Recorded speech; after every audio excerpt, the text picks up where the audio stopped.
Hello ladies and gents, another video brought to you by Anthood. And today's video is a bit of a catastrophe. My Solenopsis, geminata and my Camponotus Nicobarensis escape. Hood is in trouble. There's many ways I can go about this, doing this video, but it is late already because I spent so long cleaning them up. I was intending to edit a video tonight anyway, but it wasn't going to be on this topic, believe it or not. But obviously I came up from work after having tea to check on my ants, do some videoing, do some editing, and then I found these little buggers running everywhere. Those of you that were with me last Saturday night where I did a live show, I did actually talk about my Solenopsis actually getting out and running around my table. Now it wasn't on mass or anything like that. What it was a couple getting out. And I kind of identified where they were getting out from, and I used some sellotape just to seal it up for a short-term measure. As you can see here, they're running around everywhere. And like I said, it was just one or two, nothing major, and it wasn't anything I was overly concerned about, because all I'd literally do, as you've seen before, is get a cotton bud, and I like to use this one, frayed one, because it's picks them up a lot better, and just pop them into the outworld, so it was never an issue.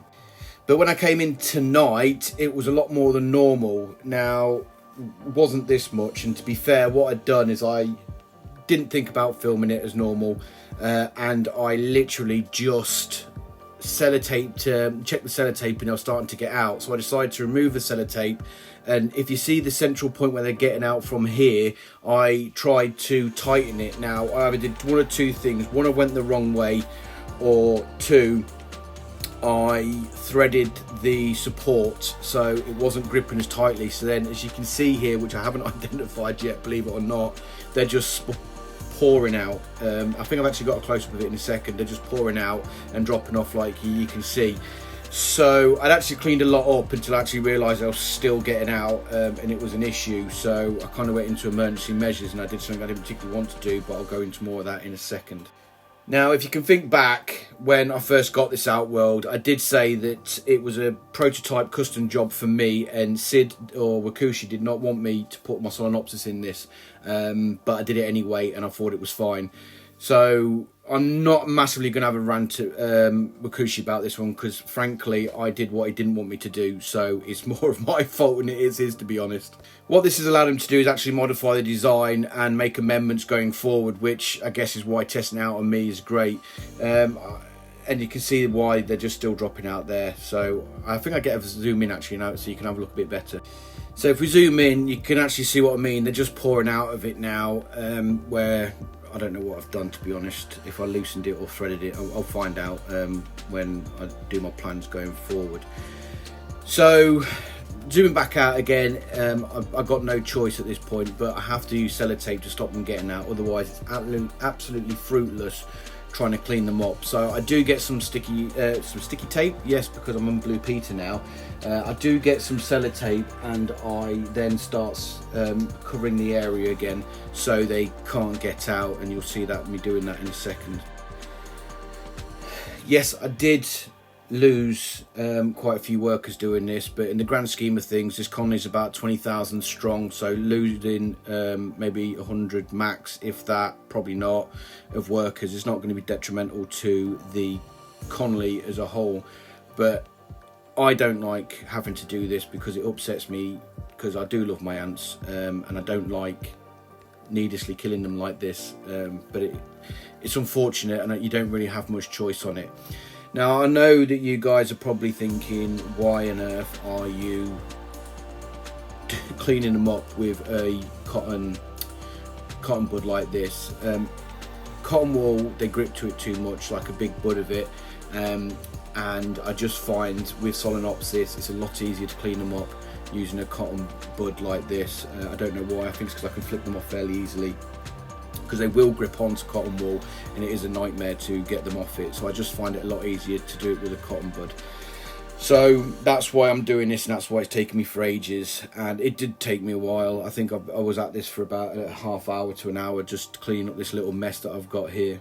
And what you also get is, obviously I'm cleaning up this and actually running all over my table. Now luckily, when they did get out en masse before I started recording, the only other ants on my table was my leaf cutters. And because my leaf cutters are in a self-contained sealed outworld, they didn't actually get in there, and any ones that might have squeezed the way in would have been dispatched by my very aggressive leaf cutter ants. So they weren't too concerned about. I did check them to make sure they're okay, and they're absolutely showing no signs of stress in any shape or form. So I was quite lucky in those regards. Now if this was a different situation and this was where my terrarium is, which has got my Polyrhacus dives in, it's open top, then we could be talking a different story. But luckily for me, they are on their own table with one other colony, so it's not too bad. And I'm still picking up workers. I've still not got them all. So it's like I said, you get most of them, but because they're so small, it's just an absolute nightmare.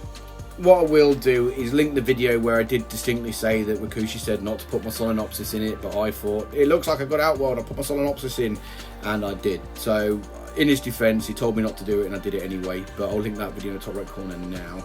Now I actually used my camera as a periscope so I can see underneath the outworld to see what was going on as well. So as you can see, they were getting out from underneath the sellotape. So I'm not sure if I see it in this video or if I've included it in this video, but what I've had to do there is either take this tape off or sellotape over it to stop them. And mother ant running around. They're just still running around everywhere. I'm just still picking them up. Yeah, sellotape it so they will stop hopefully getting out. So as you can see here, I already cleared out as much as I could with my cotton bud, but I cut that bit out because my camera fell over. The best I could, but I'm kind of stuck between a rock and a hard place. So I've had to sellotape it up and seal what's currently there, and you see me picking up some more. Now what I've actually done now since then is now I've got a long piece of sellotape and run it right along that corner now, so stop them getting around that sellotape hopefully, and to secure it in a bit better. So I've resolved the issue for now, but it is not going away and I need to solve it pretty much now. But there's not a lot I can do now. It's already late. This video is probably not going to upload till Friday morning when I finally release it. So what I'm going to do is on Saturday, I did have plans with the wife, but I've cancelled them plans because I'm going to have to spend all day cleaning these out of this outworld, because they're absolutely crazy in it, to be honest, and they need to come out because I need to either tighten all the screws, modify this outworld because I have nothing else left for them. I need to use this outworld and I need to clean out anyway because I've got a big dead pile, but it's going to be an absolute laborious task to clean it out. So this is them in that outworld now, and this is what I have to clean out. So what my plan is I'm going to take the sweet stuff out, which they'll probably finish it off by tomorrow anyway, and I'm going to take the test tubes out, and I'm going to take everything out of there that could possibly get their interest, and I'm going to put a ton of food in the S5 nest because this is Gen 2, believe it or not, and it was a custom build for me, and he wasn't expecting Solenopsis to be used on it, so it was my own fault. But if we take a look at this, you can see they're doing really fine. It's still a big outworld, but it's just not big enough for them, but it's going to have to make do, put all the food in there, get their attention in there, and it will lower the numbers out here. And then on Saturday I'm going to take them all out of it. So the plan is, guys, on Saturday, if you choose to join me at about 1300 UK time, that's 1 o'clock if you normal speak, in the afternoon, I am going to go live. I am going to talk to Ryan about getting the streaming app he uses so people can join me in conversation if I send him an invite, if they want to come along and talk to me while I'm doing this. I'm sure PJGrant is going to be absolutely loving it because I'm invariably going to get stung to pieces. So yeah, 1 o'clock Saturday, come join the live stream and watch me get stung to pieces and laugh at my expense. What I am planning to do on that live stream is, obviously, as you know, move them into the S5 as best I can. I've got an old nest that I might put in there just to give them some more space in the nest area, and I'm going to empty this out, clean it out, turn it upside down, take the base off, and then get some silicone and put silicone along the wall and then reattach the bottom. So hopefully that should seal any gaps that there is there, and obviously I need to check the fixings as well to make sure I've not threaded them, because I think I've done that, to be honest, trying to over tighten it. So silicone it and then put it together, leave it to dry, and then reconnect it. I haven't got any choices. I need to use this outworld because it's big and I need something for my Solenopsis. They need more outworlds than what I've currently got now for them, but unfortunately I don't have the means at the moment to get any more outworlds, so I have to make do, and that means modifying this outworld so I can still make use of it for my Solenopsis. But now you're going to be asking, well, what happened with your Camponotus Nicobarensis? Let's get talking about that one now, shall we? So as you guys know, my Camponotus Nicobarensis are in the Wakooshi S6 laptop, and this wooden nest to the left, which was given to me by one of my patrons. Now I was actually making them, and I do generally like it. I think it's a very pretty nest. My Camponotus Nicobarensis generally don't put any brood in there, but they like to chill in there, which is fine with me because I need more nesting space for them anyway, and if they're happy chilling in there, I'm happy to continue using it.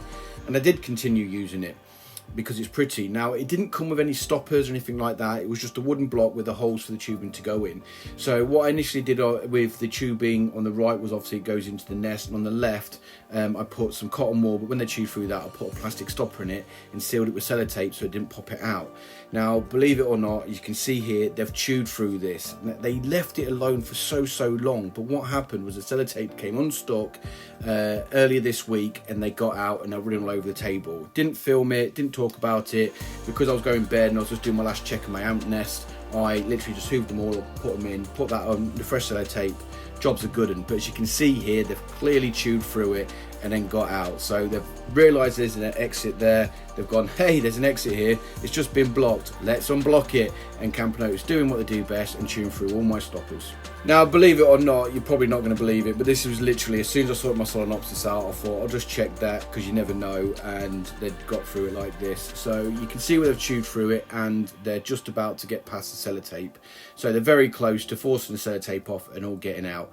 So I obviously had to sort that situation out. So what I'm doing here, which you can't see on the screen, is I'm getting myself some cotton wool ready, and then I'm going to, which I'm doing it now actually, I'm going to take it off and put the cotton wool straight over.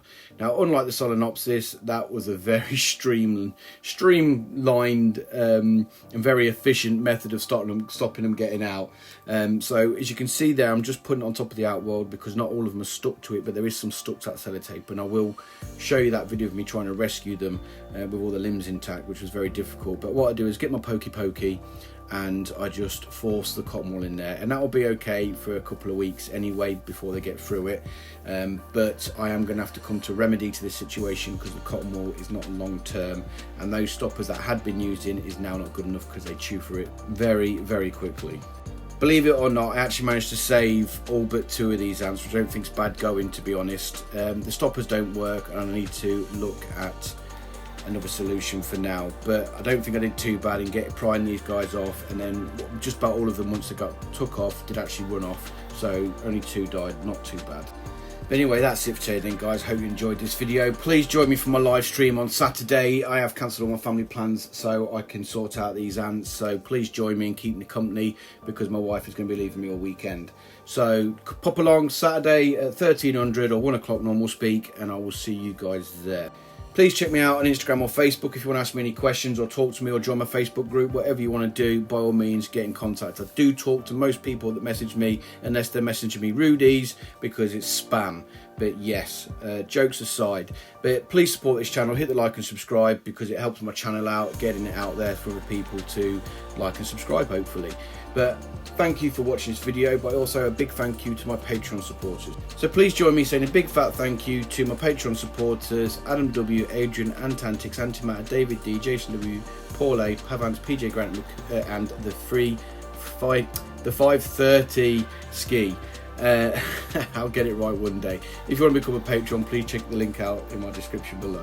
And I've also now got a family members for my YouTube page, and I know a big thank you to Anty Matters for subscribing to that. If you want to become a member, just click on this video. I think it's at the bottom of this video. Anyway, I'll stop talking rubbish. That's it, ladies and gentlemen. I hope you enjoyed this video. I look forward to seeing my next one, but bye for now. That's my live stream on Saturday. Bye.